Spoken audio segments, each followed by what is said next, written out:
guys, welcome back to my channel. My name is Paige and this is my open book. It's been a while. I know I have some catching up to do. I did take a break from filming. Mental health struggles are hard and it's okay to take time for yourself because we all need that every once in a while. We're gonna attempt to get you caught up today. So grab a drink, grab a snack. Let's get into my January wrap up. I know we're a bit late, but it's okay. Better late than never, right? So you can always tell when your girl is struggling when she reads more books. So in the month of January I read 20 books. I know. We're not going to go into every single book that I read. I'm going to mainly just highlight the ones that I really enjoyed. It's still the majority of them. I had a really great reading month, so at least that was going well for me. Books are always there for you even when times are tough. Am I right? So we're going to get into most of the books that I read in the month of January. First up, I wrote them all down because we're organized today. So I did do a quick weekly wrap up at the beginning of January, so I will link that in the cards up above so you can kind of see where I started the month at. So last we talked, I had finished Nero, which is the first book in the Alliance series by S.J. Tilly. And I had already read book 3 back in my book club with Katie in November. So now I wanted to go back and read them in order. So after Nero, I went straight into King. This was also a 5-star. Spoiler alert, every book in this series is a 5-star read for me. But basically, this is like kind of Mafia, but not really. Like a forced marriage, arranged marriage, marriage of convenience kind of thing. These men are unhinged, red flag central. These things are not great in real life, but S.J. Tilly knows how to make you obsessed with these men anyway. This one starts off with the main character, I believe her name is Savannah. She's going on a date with this guy, and it's like one of those like dinner party things at someone's house. She arrives, and King is there with his sister, Aspen, I believe her name is, which we met in the first book. And when Savannah walks in with her date, Aspen is like, "What are you doing here with my husband?" So obviously Savannah had no idea that this guy was cheating on his wife with her. It's a whole thing. After they leave the dinner party, super awkward, but King takes care of it. And Savannah sees it.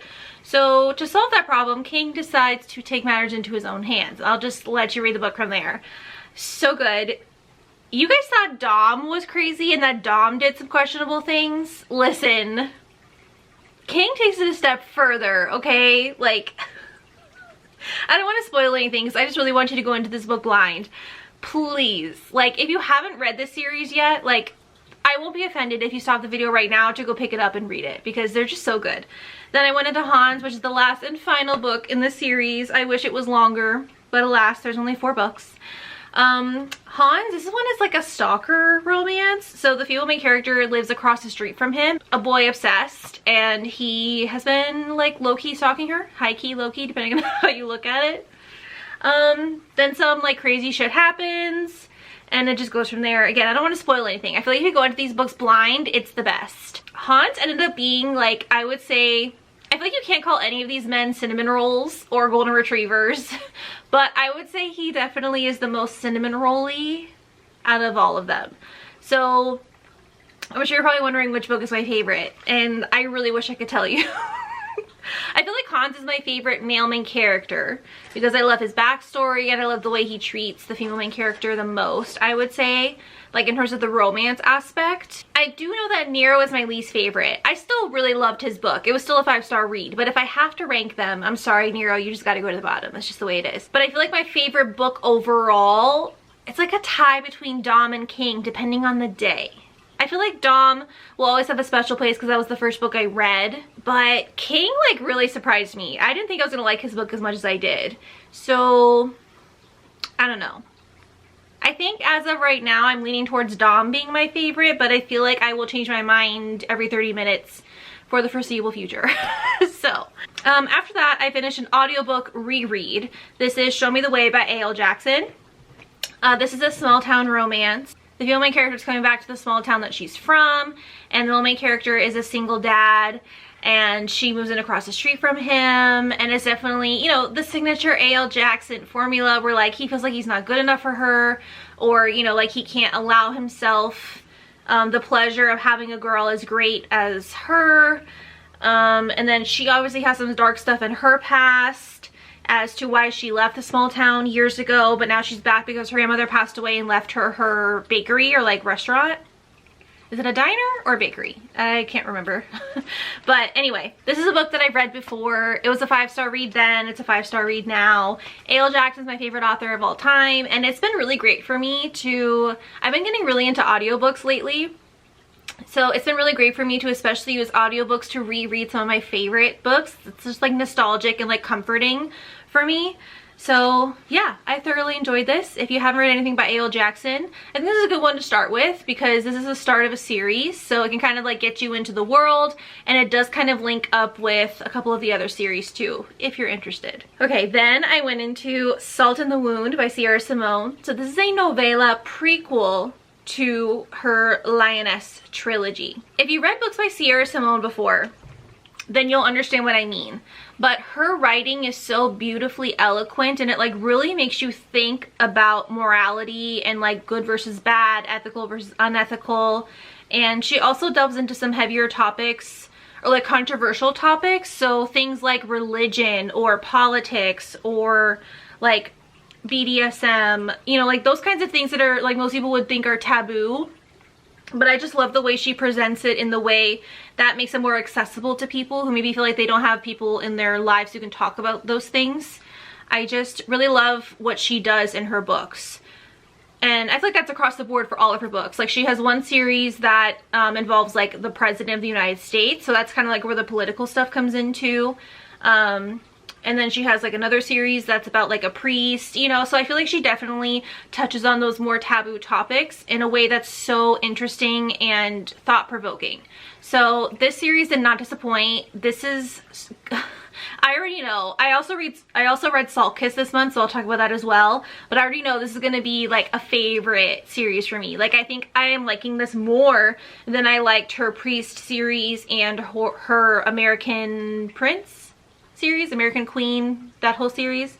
I think this is gonna be my favorite, if I'm being honest. So this one is interesting. So this prequel, Salt in the Wound, kind of focuses on the arranged marriage of,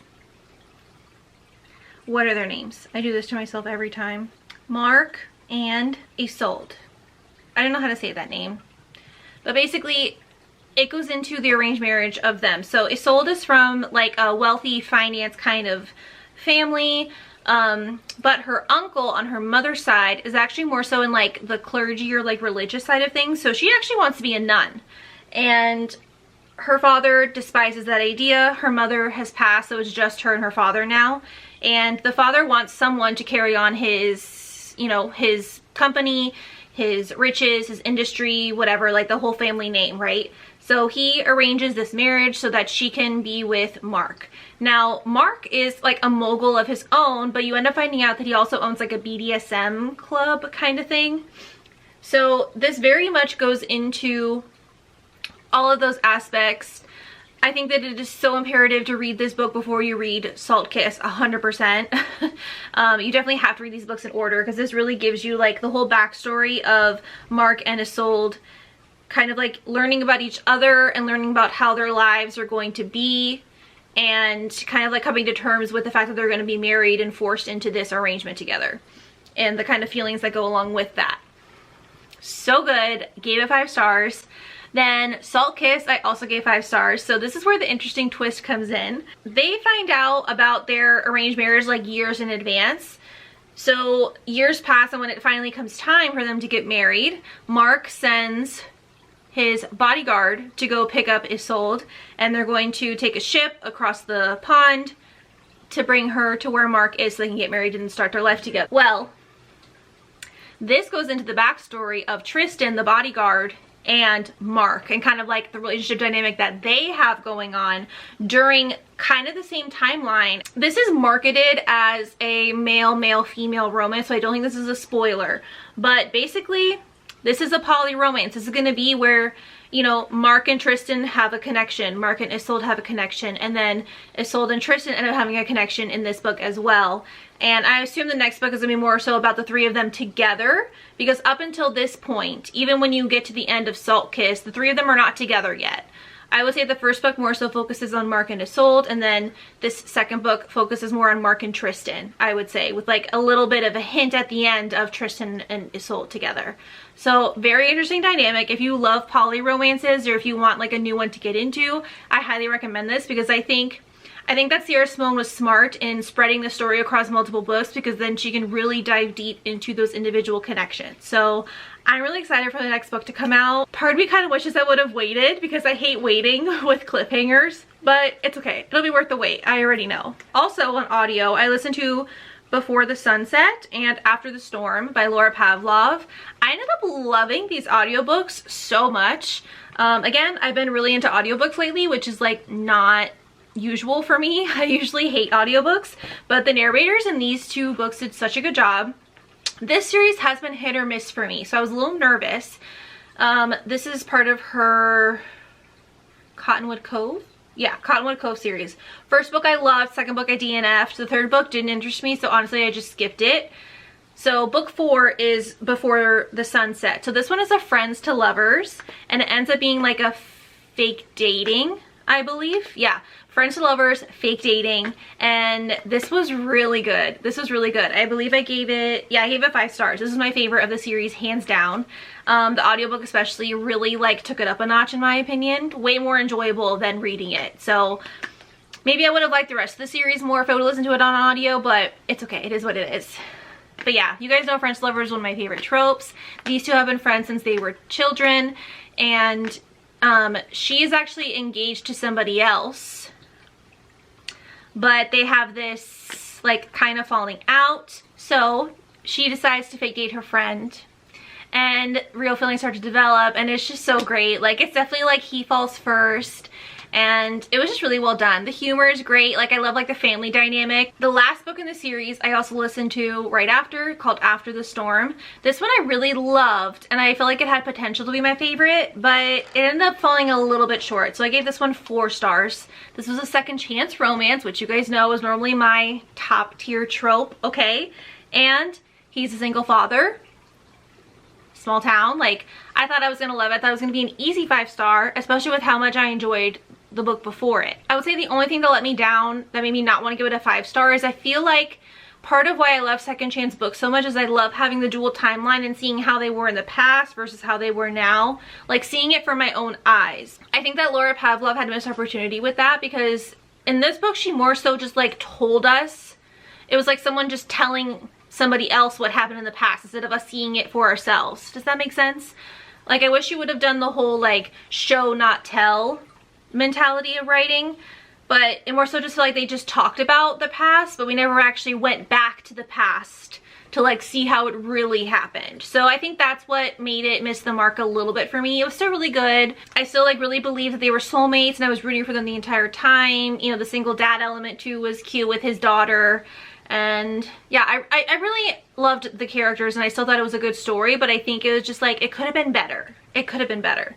Then after that, I went into this hockey romance series, which I've been seeing people talk about this series like off and on, but let's be honest, the hockey romance genre is very saturated right now, and I was definitely influenced by these cartoon covers, not gonna lie. Like, that definitely made me feel like these would not be anything special, but I kept seeing people talk about them and specifically say like, oh, I didn't think this was gonna be good. I thought this was gonna be like regular schmegular hockey romance, but it was so good. I was like, all right, if you say so. And everyone's right. Everyone's right. I'll just talk about both of them together. So the first book is Behind the Net. This was an easy 5 star. Easy 5 star.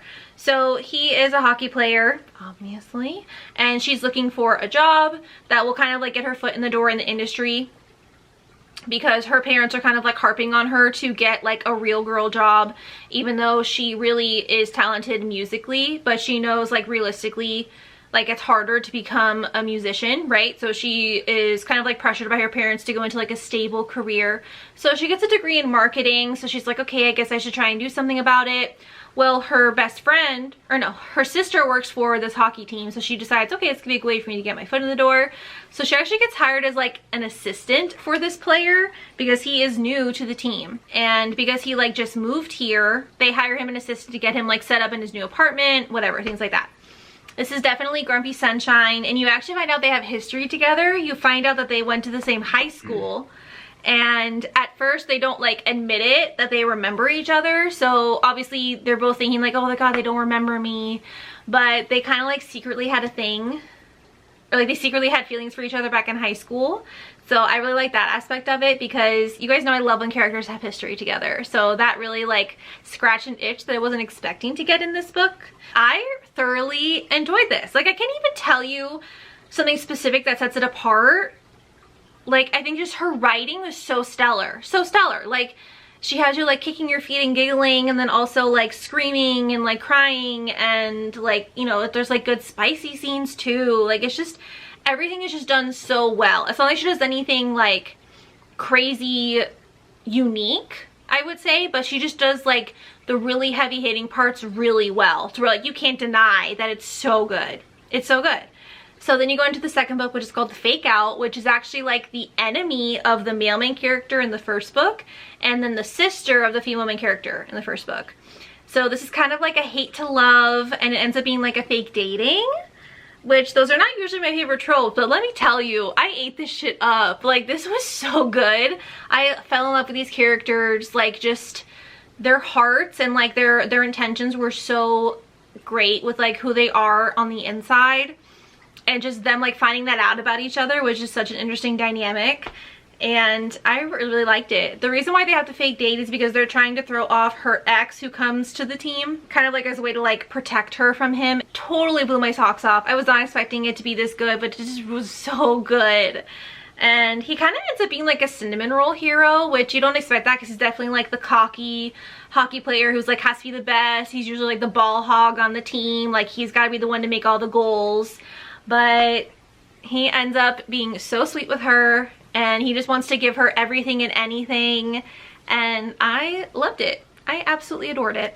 Next, we're going to talk about my first 6-star book of the year, which was Forget Me Not by Julie Soto. Oh, you guys.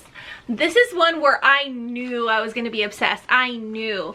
I was trying to hold off until the spring just because it like gives me spring vibes. Like, I knew I want to include it in my spring TBR, blah, blah, blah. But I wanted something kind of like more, I don't want to say lighthearted because it's not lighthearted, but I wanted something that would like make me happy. This definitely did that. This definitely did that. This is a second chance romance, which you guys know is my favorite. And what I loved about the way Julie Soto wrote this is all of the present timeline is told from her point of view, but then the flashback scenes are the only times you get his point of view, which I thought that was such an interesting way to do dual POV. I think there were some past scenes from her point of view as well, but the only time you got his point of view was from the past. The whole time you didn't know how he felt in the present, which I think just added a whole extra layer of that dual timeline and dual POV that I've never even realized that I would want. Like, I would never even think about that, but when she did it that way, I was like, oh my god, this makes so much sense. Like, it just really keeps you like guessing, you know what I mean?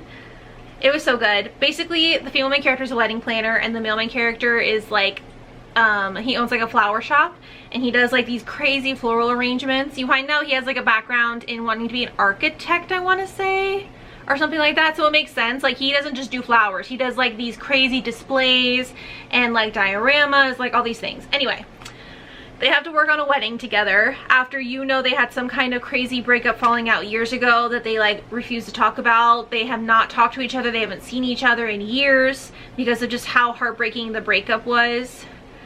Oh my god, this is everything I love about Second Chance, okay? Like, this is it. This is it. And I'm obsessed. I'm obsessed. It was amazing. My first 6-star read of the year, because this just has to be in its own category. This is not just a 5-star. 5 stars is not good enough for Julie Soto. And this is her debut novel. Previously, she had only written fan fiction, which I think is crazy because I loved her writing. It was so good. It was so good. Plus, like, I'm definitely like a hopeless romantic, so it was also cool to see like the wedding planning parts of it, because who doesn't love a wedding, am I right? Then I read my thriller pick of the month, which was our book club pick with me and Katie. This is None of This Is True by Lisa Jewell. If you want to see my full thoughts, I will link the live show so that you guys can watch it if you missed it. It was on Katie's channel last month. This month we're going to be reading Maestro by Auden Dar. That's going to be on my channel on February 29th. If you want to be here for that, we would love to have you. This book is on Kindle Unlimited, so you have time to read this for free. It is a bit of a longer read, so make sure you give yourself enough time. I think it's like 600 pages. But it's one of those like epic love stories that spans like almost their whole lives. So like I get why it's long, but still. Anyway, come back for that February 29th. I think it's 7 p.m. Eastern Standard Time. Alright, and the last book I read this month, I picked up Mafia Casanova by M. Robinson and Rachel Van Dyke. So they like co-wrote this book.